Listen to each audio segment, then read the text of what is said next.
Goeiemiddag.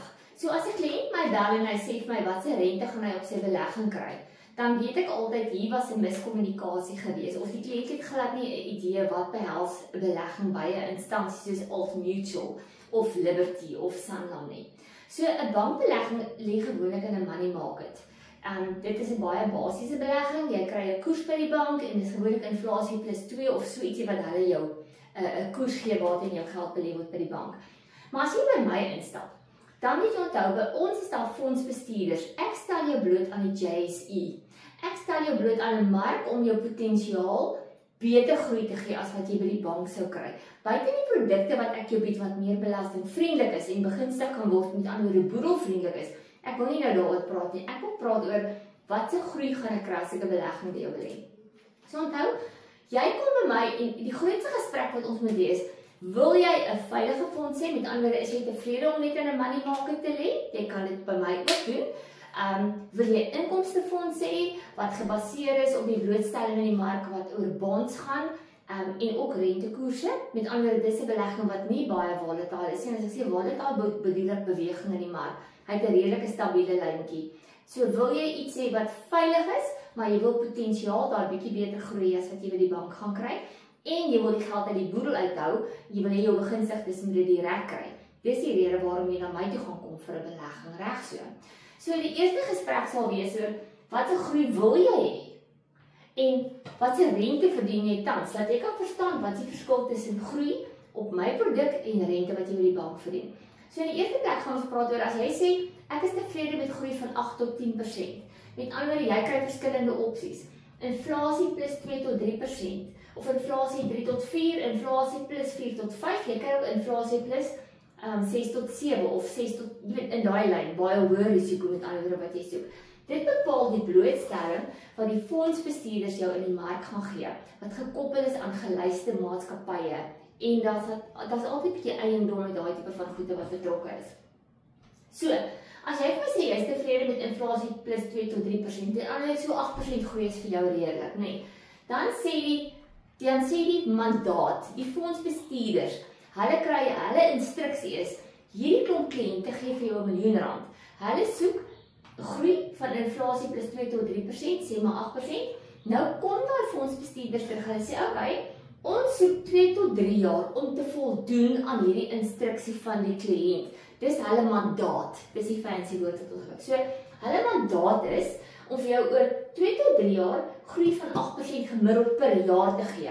So oor daai 3 jaar kan hy minimum minus 4% gee, maar hy kan ook plus 20% gee. In die middel is die 8% waarvoor hy mik.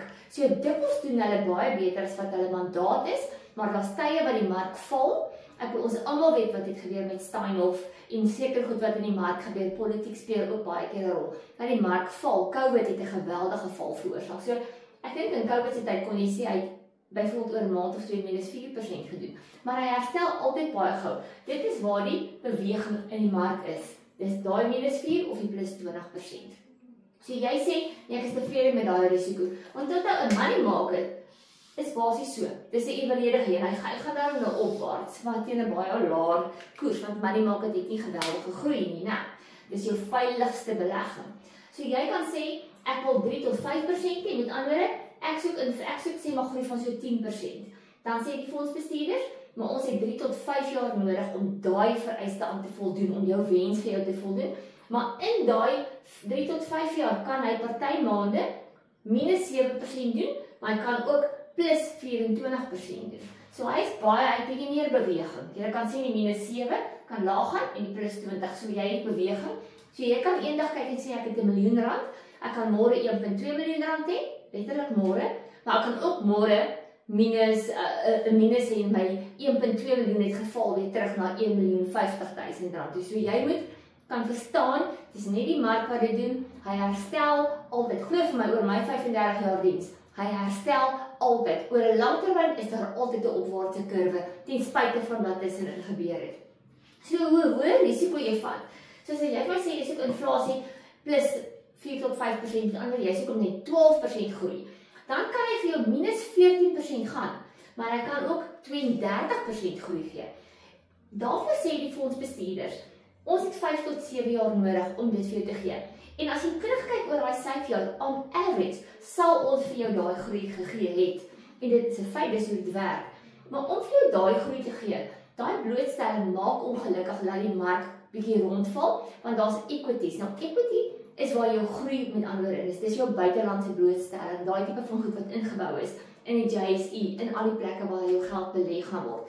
Jy kan nie vir die fondsbestuurder sê waarin wil jy belê nie. As jy spesifiek wil sê waarin moet jou geld belê word, dan praat ons van private client securities, dan praat jy van 'n fondsbestuurder wat met jou werk. Hy sê vir jou hy gaan nou in hierdie maatskappye belê. Hierso sê ons nie waar die fondsbestuurder geld moet belê nie. Hy kan self besluit waar hy die geld in belê. So hy gaan byvoorbeeld met ander sê, daar is jou geld. En hy kan sê, daai deel is in equity, daai deel is in property, daai deel lê in 'n money market. En môre, as jy dieselfde of oor 'n maand, as jy daai selfde grafiek trek, het hy die goedjie so geskommel, dat dit weer heeltemal anders lyk. So dit is heeltemal in sy hande, om jou geld te belê soos wat hy dit wil belê. So, as jy nie aan die geld gaan raak nie, as jy weet, jy gaan daai geld vasbelê vir 5 jaar, dan kan jy hoor risiko doen, en die fonds, die mark kan maar rondspring. Maar as jy weet, jy gaan dalk van daai geld wil gebruik in daai 5 jaar, dan kies jy 'n veilige fonds soos hierso. Want onthou, as die mark geval het, sê nou net jy het nou 'n minus 14% groei, en jy kom by my en jy sê, Karen, ek wil nou daai geld hê, dan moet ek nou aan jou terugkoop teen minus 14%. So jy realiseer jou verliese. Jy wil nie dit doen nie. So al sê 'n kliënt baie keer vir my, hulle wil hierso wees, dan sal ek nog steeds 20% in 'n veilige fonds sit, sodat as hy 'n onttrekking maak, dat dit nie in 'n fonds is wat hy dalk sy geld kan verloor nie. Jy wil altyd 'n veilige fonds inbou by jou risikoprofiel, sodat as daar nood is en jy moet trek, dan is dit reg. So ek hoop ek het dit nou so 'n bietjie beter vir julle verduidelik. Ons praat nie van rente nie. Ons praat van blootstelling aan die mark en jy kies die groei wat jy wil hê. Baie dankie.